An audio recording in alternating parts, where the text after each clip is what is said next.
Diyos ko, parusa na nga ito sa mga kasalanan ko. Correction, Kate. Grasya akong padala ng Diyos. Grasya o disgrasya? Bakit ka na pa rito? Nakulong ko lang, naging ulyanin ka na. Abogado na ako ngayon. Disgrasya nga. Siguradong panghabang buhay na akong makukulong ngayon. Dahil kapag nakita ko si Papa, mapapatay ko siya dito sa ginawa niya. Maawa ka naman sa papa mo. Halos paluhod siyang na makaawang tanggapin ko tong kaso mo. Sigurado kang walang imahe ng santo sa likod mo. Dahil hindi ganun kabobo si Papa. Kung ayaw mo, hindi kita pipilitin. Maraming naghahabol sa serbisyo ko.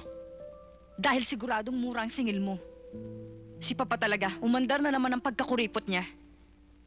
At least masasabi ko sa papa mo that I tried. Sayang, madali pa naman sana tong kaso mo. I can easily enter a plea based on inborn and natural insanity. No, thank you. Hindi baling mabulok ako dito kaysa magkautang na loob pa ako sa'yo. Para kasi ako noon na nakakulong sa habang buhay na kahihiyan. Adios.